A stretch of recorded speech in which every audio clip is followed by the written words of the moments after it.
그런데 오늘 경제위기 책임져야 이렇게 우리 안형환 원장이 얘기했는데 나는 이 사람들이 책임 못 질 것 같아요. 제가 이제 저 제목 뽑은지는요. 네. 책임지는 사람이 하나도 없어. 이 정도 경제위기면요. 지금 대통령의 긴급 담화문이 나와야 됩니다. 그렇죠. 나오고 네. 그다음 증시에 대해서 어떻게 할 것인가 나와야 됩니다. 물론 제가 정부가 개입해서 증시 어떻게 하라는 그 이야기는 아닙니다. 거기서는 논란이 있을 수가 있어요. 정부의 개입이 좋은 건지 안 좋은 건지. 그러나 이 정도면 대통령이 경제에 관해서 특별 이야기를 해야 됩니다. 주제를 그러니까 대통령이 김정은 이야기만 하고 있으니까 그러니까 문제인 거죠. 아까 이 대통령이 어제 또 기자들 이 이야기 거시적 경제 지표가 어떻든 간에 국민들이 민생을 어려워하셔서 민생의 어려움을 덜면서도 정책 기조인 소득 주도 성장, 혁신 성장, 공정 경제 기조를 잘해 나갈 수 있도록 하겠다. 자, 거시적 경제 지표가 어떻든 간에 자, 이 이야기 문맥상을 보면은 거시적 경제 지표는 괜찮다. 그런데 국민들이 굉장히 어려워하는 것 같아.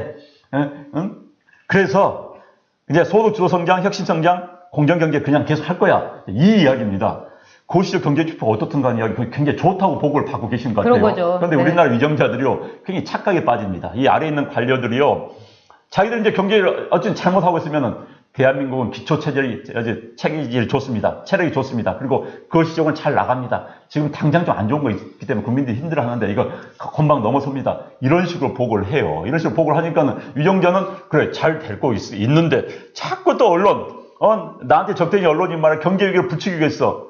경제는 시민들 말이야 자꾸 경제 안 좋다니까 더 안 좋아지잖아. 이런 생각을 합니다. 문재인 대통령이 이런 생각을 할 가능성이 매우 높아요. 그래서 이야기가 국민들이 민생을 어려워하셔서 어려운데 굉장히 유체 이탈 화법입니다. 국민들이 민생을 어려워하셔서 앞으로 이렇게 하겠습니다. 어려운 거예요. 국민들이 민생 어려워한 게 아니라. 그래서 지금 제가 이 문제에 대해서 누군가 책임을 져야 되는데 책임지는 사람이 없이 서로 이 핑계 저 핑계 됩니다. 김동연 경제부총리는 다 말한 거 보면 이런 식이에요. 나는 뭔가 하고 싶은데 당에서 좀 이념에 치우친 청와대 사람들이 밀어붙이니까 나는 어쩔 수가 없어. 이런 본인을 책임져야 그럼 싸우고 나오면 되는 겁니다. 내 신조가 이런데 아니면 자기 신조가 뭐또 밝히든지. 그런데 그렇지도 않고 김동연 부총리 이것도 저것도 아니고 그럼 내려놓으세요. 그냥 그만두세요. 붙으려면 확실히 붙고요. 그런데 지금 소득주도 성장 문제 있는 거 드러났습니다. 지금 1년 반 만에 소득주도 성장이 실패라는 거 드러났습니다. 그럼에도 불구하고 끌어가겠다는 거 정말 큰일입니다. 네, 지금 질문해 주신 분들이 굉장히 중요한 질문을 하셨어요. ST 킴님이 거시경제 지표가 도대체 거시경제는 좋냐 묻고 싶은데요. 그러니까요. 거시경제 지표가 괜찮다고 하는 것은 문재인 대통령이 이른바 우리가 대기업들의 그 수출이라든가 이런 것이 상당히 양적으로는 괜찮았습니다. 그런데 이번에 현대차 사태가 일어나지 않습니까? 차는 잘 팔려요. 많이 팔려요. 그런데 이득이라는 게, 이윤이라는 게 너무 박한 겁니다. 거의 다른 나라의 10분의 1 정도입니다. 그러면 이런 걸 뭐라고 합니까? 팔면 팔수록 손해라고 하는 거죠. 왜? 여기에 노조라든가 여러 가지로 정말 그 비용이라는 게 쓸데없는 데서 많은 비용이 새나가고 있기 때문입니다. 그런 점에서 이 경제 지표는 거시적으로는 좋다. 이거는 뭐냐면 장하성 실장이 겨울이 되면은 좋아지지 않을까. 겨울이 되면 눈이 내리리. 이런 거하고 똑같은 거를 믿는 겁니다. 여기서 우리가 하나 발견하는 게 있습니다. 문재인 대통령은 경제 지표를 읽을 줄은 모른다는 겁니다. 경제 지표에 대해서 여러 가지 이 차트를 보여주거나 또는 이 상황을 보면은 우리가 학교에서 배우고 기본 상식만 봐도 엄청나구나.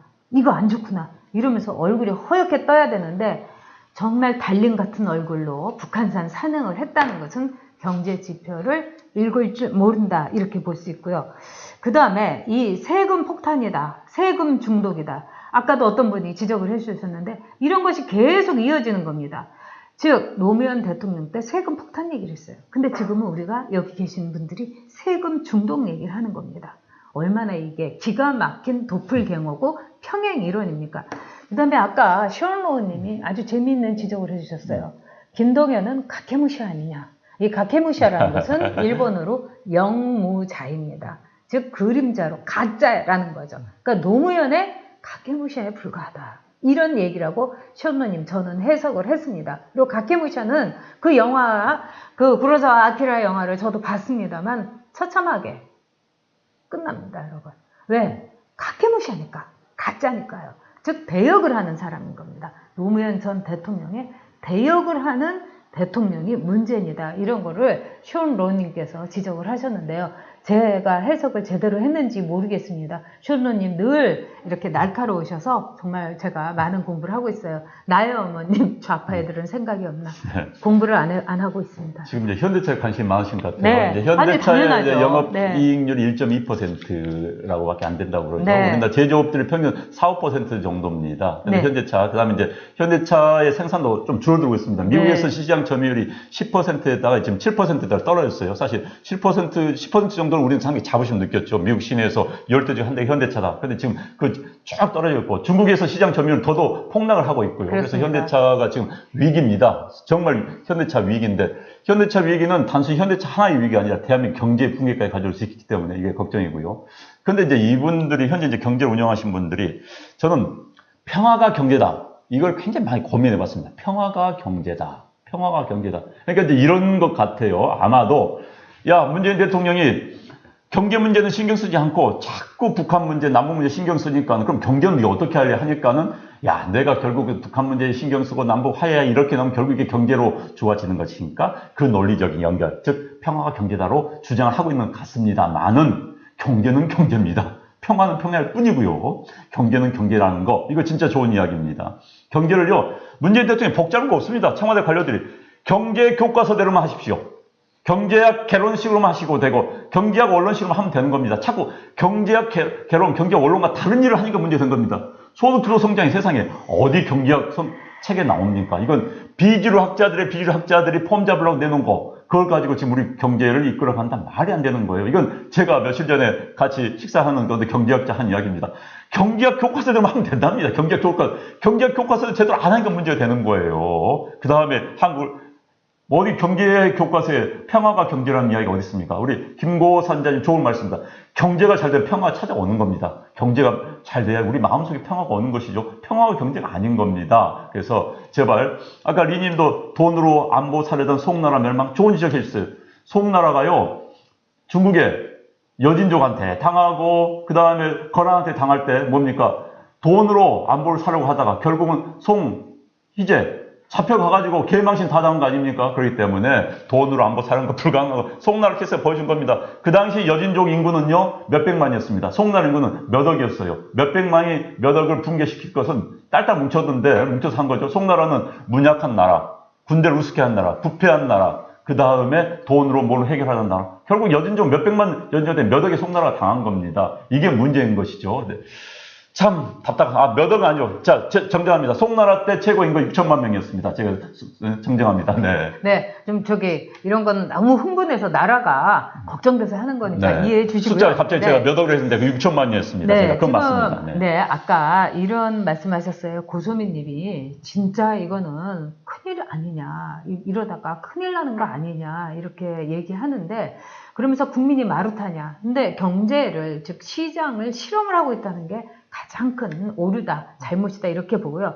지금 주식시장에 대해서 금감위원장은 5천억을 이제 집어넣겠다. 왜냐면 돈으로 해갖고 올리겠다 이러는데 이것이 말하자면 54억 일자리 그 자금의 세금으로 쓴 거하고 똑같은 결과를 가져올 것입니다. 왜 그러냐? 주식에 투자하는 사람들이 바보입니까? 또 주식을 팔고 이 나라를 떠나는 외국인들이 정말 경제에 대해서 지표도 못 읽는 그 무지한 사람들이냐고요. 주식시장이라는 것은 분위기, 심리가 굉장히 중요한 겁니다. 그리고 지금 주식시장뿐만 아니라 우리 한국 사회의 아까 이 거시경제의 그 상황이 어떠냐. 이거는 초등학생만 봐도 초등도 대충 감을 잡을 수가 있습니다. 왜? 지금 한국의 주식시장은 금리가 내려 있으니까 미국의 경우는 금리를 올렸어요. 그러니까 한국에다가 투자하면 하루아침에 달러를 갖고 있는 사람들은 돈을 그 자리에서 그냥 팍팍팍팍 잃는 거예요. 그럼 여기서 앉아서 왜 돈을 까먹습니까? 싹 빼갖고 가는 거죠. 그럼 또 어떻게 되냐? 뒤늦게 금리를 올리려면 일찍 올렸어야 되는데 아마 내달에는 금리를 올릴 겁니다. 그러면 금리를 올리게 되면 또 어떤 일이 있게 되냐? 즉 주식시장에서 또 돈이 싹 빠져나갈 수가 있어요. 왜? 은행이라든가 안전자산으로 금이나 달러, 지금도 그런 현상이 있지 않습니까? 그러면서 또 어떤 일이 있게 되느냐? 집값도 불안하게 됩니다. 지금 서울의 강남 집값 내리는 거, 이거는 시장에서 너무 올랐으니까 그렇다 치고 괜찮다 치지만 지방의 정말로 텅텅 비고 싼 집값도 반토막이 날 수가 있는 겁니다. 이런 경우 피해는 누가 봅니까? 늘 가난하고 집 한 채 갖고 지방에 집 있는 분들이 보게 되는 겁니다. 그래서 지금 제가 볼 때는 여러분들이 아까 어떤 분이 그러셨어요. 안전벨트 매야 된다. 그렇습니다. 각자 도생활 생각하고 안전벨트 매셔야 됩니다. 네. 제가 이 말씀밖에 드릴 수 없는 게 저도 참 너무 가슴 아픈데 왕번대기님이 그러셨구나. 안전벨트 매야 된다고. 네. 지금 왕번대기님이 이제는 현금 확보가 최우선이다. 여기 오신 분들 다 일가견 있는 분들이니까 여기 오셔서 여러분들 각자 도생의 방법을 함께 도모하셔야 됩니다. 제가 참 이런 말씀 드려서 네. 뭐 지식인으로 살 이야기는 아니지요. 사실 각자 도생을 해야 이야기는 우리 공동체가 진짜 중요합니다. 그런데 이런 이야기 할 수밖에 없는 현실이 정말 안타깝고요. 자, 우리 공동체가 중요합니다. 우리는 같이 죽고 같이 살아야 될 우리는 공동체 구성원들입니다. 그런데 정말 뭐 우리 왕번대기님이 한번 망해봐야 정신 차리지 정말 맞습니다만 또 망해서는 안 되죠. 우리 경제. 우리 사실 딜레마가 있습니다.